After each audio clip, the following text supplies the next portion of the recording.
Namaskar and welcome back to Media Scan, your weekend dose of headlines, controversies and perspectives.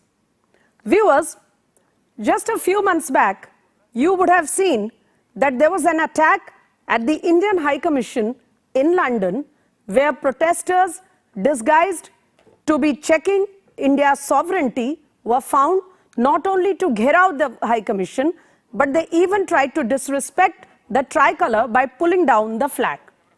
They were stopped from doing it at the right time, but there was a lot left wanting when it came to action on them. And this is where the change comes. The case was taken over for investigation by the National Investigation Agency, the NIA. This week, the NIA has released a list of at least 40 images of those so-called protesters who were challenging India's sovereignty, India's integrity on a foreign soil. Is this the first time that an Indian investigating agency has taken such a step?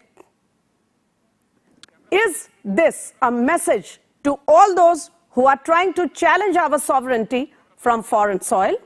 Also, is there an underlying message for the host countries? Let's discuss. Joining me on Media Scan this evening, a very interesting panel of top cops and senior journalists. I have here with me this evening two top cops and a seasoned journalist who will help us understand the issues. Joining me, Vikram Singh, top cop, former DGP of Uttar Pradesh, known to speak his mind. Namaskar, sir. Welcome back to Media Scan. Namaskar, Smitaji. Such a privilege and honor to be with you. Wonderful. Also with me, Yashovardhan Azad, former IPS, currently chairman of the Deep Strat. He's been serving the nation at various posts during his career and has a special profile when it comes to investigating. Yashovardhan Azad is joining us after a long time on Media Scan. Welcome back, sir. Namaskar. And with me here in the studio, Pramod Singh, Namaskar. Seasoned journalist, has been covering for decades the subjects of internal security, policing, investigation, etc. Welcome, Pramod Singh. Let's start. Namaskar, Smitaji. And I'll come to you first, Vikram Singh. Sir, the question here is, we have seen the images released by the NIA. I think this must be the first time that such an initiative has been taken by any of Indian agencies for an act committed on foreign soil. What were your first reactions, sir, when you saw those images? How do you think it will proceed? Smitaji, this is absolutely unprecedented. Of course, we worked earlier and the matter ended with red corner notices, diplomatic hobnobbing, and also diplomatic channel and backstage maneuverings. That was about all. But this level of proactive, aggressive pursuit to give a no-nonsense signal that no enemy of India can feel safe wherever he or she may be, whether it is in India or outside India. This is for the first time that India's most wanted list has come out, and it is with a sense of purpose, a sense of determination, proactive, that yes, today we have the cooperation not only of the British police, British intelligence, and also the technological basis that you can see. We will discuss during the course of the debate, Smitaji, that these pictures are not just pictures as they happened 50 years ago. Pictures tell 1,000 words, but now with the facial recognition technologies, with the tree charts, the DNA mapping, everything can be traced back to where the roots are. And those who are complicit had better start the countdown in respect of the timely arrest and accounting for the accused who desecrated our pride, our national flag, our High Commission. Well, they have a lot of answering to do. The facial recognition software, artificial intelligence do give the power to that able and competent investigator, which the NIA has. And I'm proud of the fact that NIA has done what nobody could do earlier. And now, yes, we can proudly say that NIA is a generation ahead of what it used to be even earlier. And therefore, the difference, the comparison should be between comparables. I have no hesitation in saying that, yes, this will give also a signal to the anti-national elements, either abroad and the ISI cohorts and supporters, who will think twice before disguising themselves as our Sikh brethren and doing the desecration part. Even their game is also out now. Yes, I understand your message, the point about the message being given to anti-India forces who always, they try to operate out of foreign soil, and willy-nilly there is some support or at least tacit support to them while they do that. Coming to you, Yashovardhan Azad, the NIA has given out the names, the pictures rather, and has requested people for identification and whatever other information is possible. They have even given out a number so that people do not have to take any efforts. They can just leave a WhatsApp message or a text message. Now, coming to the practical issues, sir, do you think people will come out to help the agency? Do you think they will take the plunge or they will have the courage to share information when they are living in a foreign country? See, the case of investigation of unprecedented incident which took place at the Indian embassy, I think unprecedented actions were also called for. And a 5-member NIA team went to London also. There was a dialogue also here where the Home Secretary and our Home Secretary, they met. They assured the best help. Now, in an investigation of this kind, when you're trying to track the culprits, your CCTVs are there. So you take out the images and then you find out who these criminals are, their names, etc. Much of it you can always do it from your own databases or the English databases. But I think this is more a kind of a message. I saying that using a social media tool is a very powerful. It's a very powerful. So when you use a social media this way, it makes a tremendous impact, not only to the public because it gives them confidence. It also triggers elements all over the world because social media is now all over. Mind you, a 3-member team had also gone to Canada, and we know that a tableau was depicted horrific Indira Gandhi's assassination. So here is a message to people all across the world that an anti-India tirade of this kind, and especially getting into an high commission and desecrating the flag, is something that can never be tolerated. And I think it's an excellent action which has been done.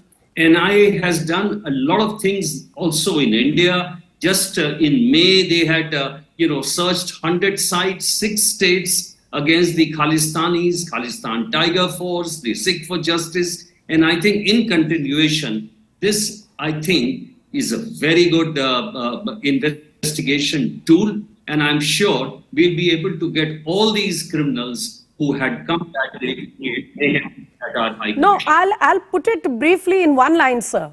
Are you trying to say that it is not so much wanting the information that the NIA is trying to, attempt through the posts? What it is doing is sending a message to other people who may be, conspiring or thinking of challenging India's sovereignty, because this identification of persons, perhaps the NIA has the technical wherewithal to do it by itself. Yes, you're right. I mean, because that's what I mean. I said, identification is a part of the investigation which is done all over. And with the help of our database and the British database, this can be done. But this handling of social media tool is a very innovative idea. And it gives a message across the world to the anti-Indian people that this will not be tolerated. And when this comes out in open like this, it makes a tremendous impact, both in India and abroad. So kudos to NIA. Pramod Singh, I'll come to you. As Mr. Azad said, let's take off from here. He told us that it is not so much identification of those persons. For all you know, with the help of the London Metropolitan Police, the British system of law and order mechanism, our own system, we might already be having the details of those persons whose images have been put out. But what matters here is that India has given out a message that if you challenge our sovereignty, if you try to practice separatism against our country on a foreign soil, it will not be left the way it was left earlier, it cannot be tolerated. Is that the point? Smita ji, in the month of May, I think it was in the first week of May, Paramjit Singh Panjwar was killed in Lahore. He was wanted for the assassination of a former Chief of Army Staff General A.S. Vaidya. Yes. Killing of students of Thapar Engineering College, and he was involved in the killing of then Batala SSP Govind Ram, who was later assassinated by Khalistani separatist or terrorist, whatever you may say. It started when the Paramjit Singh Panjwar was neutralized. Those who cover security agencies or those who deal with internal security situation of the country, we knew that something was coming. Avatar Singh Khanda was in London. He went to London at quite an early age, and I was checking his connections. I dialed some of the officers in the intelligence agencies. He was close to Paramjit Singh Pamma, then Jagmeet Singh Tara, who was involved in the assassination of former Chief Minister of Punjab, Sardar Beyan Singh. He was indoctrinated and he was heading Khalistan Liberation Force. Panjwar was heading Khalistan Commando Force. And incidentally, Khanda is supposed to have been part of that group who came to attack the High Commission. Yes, he was the one who tried to dishonor the Indian flag and tried to pull it down. He tried to replicate it, what had happened at Red Fort when protesters in the garb of farmers, they went to Red Fort and tried to desecrate the Indian flag. Deep Sidhu, who was with the Waris-de Punjab when he died in a suspicious road accident, the fellow, what was his name? I'm forgetting. Sidhu Musewala? No, Amritpal Singh. Amritpal Singh took over. Amritpal was directly linked with Khanda. Khanda was directing him. Khanda was funding him. And now he was Khanda was linked, and he was trying to revive militancy, which is almost finished in Punjab. Pakistan is unstable now. The economy has tanked big time. There is a lot of strife going on in the country. So ISI has the only option to create trouble in India, in the neighboring state. Punjab is the nearest state, sharing 573 kilometers of border with Pakistan, to create trouble so that they can shift their public's attention towards India and Punjab, so that the situation is not Point good. taken. But we are noticing how ISI is trying to revive Khalistan, because it thinks that it can shift the attention of the people from the mess that is going on within their country. But my query to you is, now that this NIA post has come, do you think it will create some kind of a caution in the minds of the enemies of India? Yeah, NIA, a team was in Canada, as Yashovardhan sir was telling, was there for quite a long time. Then NIA registered a case about an incident that had taken place in London, that in 19 March of this year. And it was something unprecedented, because NIA started investigation, then got in touch with Metropolitan Police, got the CCTV footage, and all the 40 people whose pictures were posted by NIA yesterday night on its Twitter handle, they have all been identified. Fine. And whosoever is involved in in the efforts to pose challenges to India's integrity will be dealt with. Let there be no mistake. Fine. Let there be no mistake. Coming to you, Vikram Singh, sir, the question here is, before the NIA came into the picture, the response of the London police on the day when the incident happened in March, and a few other incidents of protests also, the record of the London Metropolitan Police was slightly checkered, if I can use that word. And we had to intervene at the highest level in order to make them realize the seriousness of the incidents. So also in Australia, where a series of incidents have been found, where there has been attack on our religious places, and India's integrity has been challenged by separatists at various levels. Looking at this checkered response from the host countries, do you think there is an underlying message in this NIA action also for the administration in those countries, not just these anti-India forces? Absolutely, Smitaji, you have hit the nail on the head. Had this policing lapses happened in India, rest assured, Yashovardhanji and Pramodji would bear me out. Heads would have rolled, and it was just not possible for Saddam to look the other way when the entire mayhem and violence happened. And whatever happened is a crying shame on the otherwise very illustrious London Metropolitan Police. But what happened was they looked the other way. They did not control the crowd. I think I have to ask you a question here.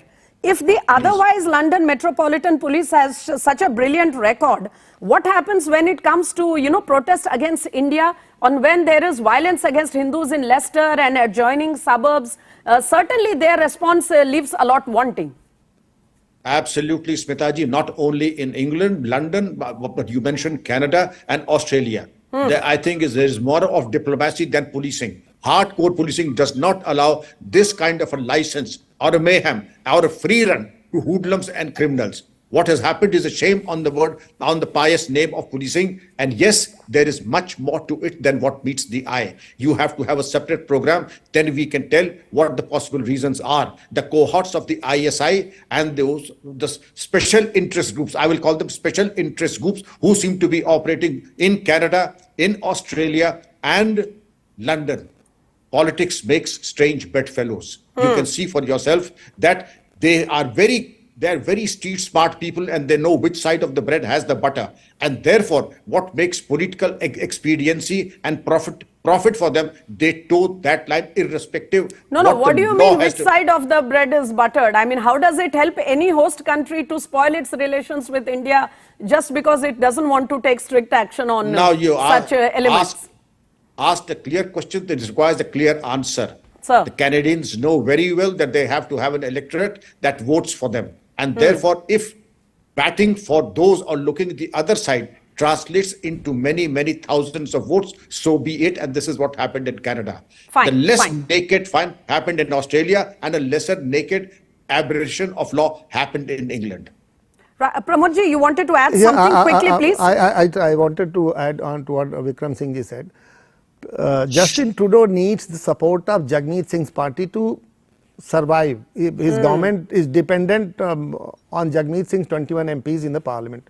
What happened in Brampton when the separatists tried to create the assassination of our former Prime Minister Mrs. Indira Gandhi, and a tableau was placed, and there were two guards who were shown opening fire. That was something. They crossed the limit.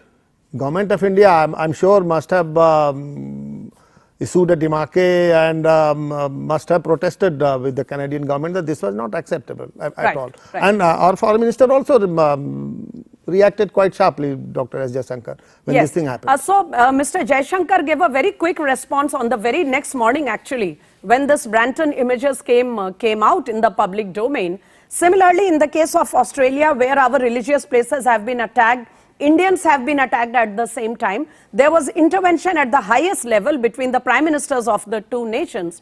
But still, Yashovardhan Azad, whether it is political vote bank politics playing a game coming in between, hobbling those countries from taking strict action, or is it because they believe that in the name of freedom of protest and freedom of expression, sometimes these protests just go out of hand, as we saw in Leicester and even in some areas of Australia.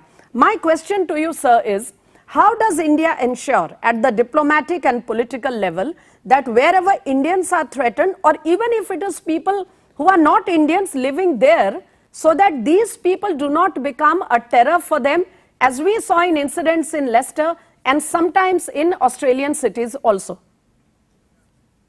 See, both the reasons you have given are operating in the minds of the foreign countries. Number one, it's very, very true that both in America and in London, the police does not operate the way we operate here. They don't put 1,000 policemen for a single law and order situation like we do here. And for Prime Minister security, we put 1 lakh where 10,000 would suffice. In London, there is a culture that democracy means, showing flags, shouting, black. They can be in front of 10 Downing Street and it'll be all right. And especially when it comes to countries like India, there is a feeling that most of the things which are happening here is a kind of repression of democracy. Therefore, they allowed Khalistanis full play. In this case, they went too far. And I was the one who had spoken at that time that the only answer they deserve is to remove the security from their missions here, and you will see immediately an action. That is exactly. And I think what the ball started rolling only after we did a very small step of removing the barricades. It wasn't such a big thing also. Yeah, so that's exactly what happened here. I'm a little familiar with the kind of security provided with these embassies because I was dealing with it once upon a time. And I know the kind of arguments, etc., they would give to requesting for this kind of a security. So once the security was removed, immediately the action reciprocal was taken over there. Yes. And now you'll realize the Metropolitan Police is suddenly taking this very, very carefully. The second part of the issue is there are a lot of communal issues also going on in London. And there is a move, there is a statement by some of the MPs that we are becoming too political about it and not taking action. This has happened also with Pak origin people, it has happened with other people, also in the fights between the Hindus and the Muslims, and also Muslims and the English. Now, as far as the situation in Canada and Diego, it is the same. In Canada, we are having a lot of problems, and now the issue has been taken up seriously after the action which has been taken in the case of England. Australia is a much, much more friendly country that way, in the Pacific East. And the Australian Prime Minister had given his assurance to our Prime Minister. And I'm sure now action will be taken given the kind of reprisal or the reactive kind of thing which we can do in terms of removal. Yes, and in fact, after the Australian Prime Minister's assurances, I wouldn't say the incidents completely ended because there were some reports even after that, but certainly there was action on some of those people. But coming to you, Mr. Vikram Singh, sir, when it comes to dealing about, punishing offenders, taking action on them, whether they were offenders who, who committed some offense within India and then fled away, or it is those who are trying to challenge us outside on foreign soil. The point is that the responses of other countries have been, have been quite mixed in the past. Seeing that, do you think that the initiative that the NIA has taken in this case, we will really reach a point where we will see some punishment, we will see actual conviction, or it will get somehow, sort of lost in the series of legal battles and back and forth between the Indian agencies and their police, etc.? Smitaji, I totally agree with your observations that the response of host countries can be cosmetics, meaningless assurances, lukewarm to absolutely professional, as we have seen in the case of Dubai, at least. Otherwise, Canada has been a big disappointment. England has been another unmitigated disaster. But this action taken, that wherever the enemies of India are, they have no reason to be complacent. And this signal is a no-nonsense message to all of them, Smitaji. And look at the last and the bottom line of the ad. And that is, please give whatever details and your names will not be disclosed. That says everything. That is that it will be vigorously pursued wherever they are, and therefore a sense of security to those who were victims of this violence and mayhem all over the world, and also that this matter is not going to be shut down or closed down or end prematurely. It's going to be pursued very vigorously by the NIA. Yes, ma'am. Very, very, very profoundly put, sir. I'll take 1 30-second last comment from Pramod Singh before I have to wind up. Very quickly, the messages is to those anti-India forces who are trying to challenge our sovereignty from foreign soil. There is also an underlying message for the host countries, which our experts have agreed. My last point, certainly there is India's internal politics also playing out, when these kind of incidents happen. Do you think it will leave a message for some of those people who are operating within India, but they have their wings and their tentacles spread all over the world? There was a time when Prime Minister Narasimha Rao sent the then leader of opposition Atal Bihari Vajpayee to put India's case at Vienna. Now we have come to a situation when our Prime Minister goes to on a foreign country's visit, there are people, there are politicians who go and speak everything, whatever they think or they say, they go to the town to demonize their own country. Apart from that,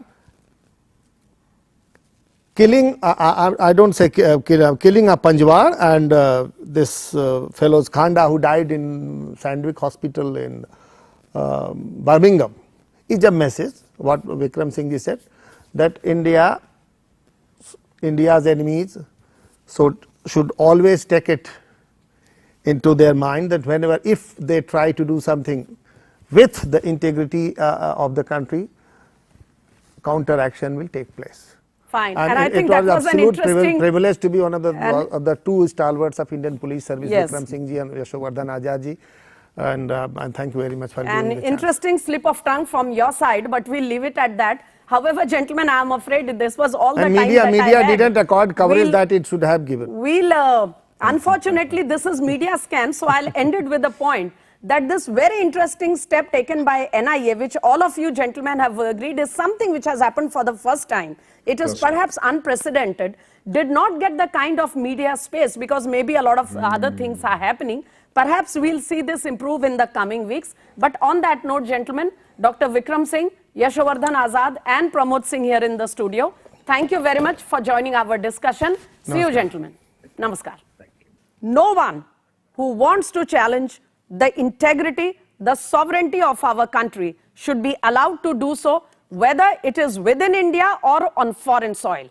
This was the underlying message among all those posts that the NIA has put out, and certainly this is just the beginning. There will be much more to come. On that note, I wrap up Media Scan for this evening. See you next weekend. Namaskar.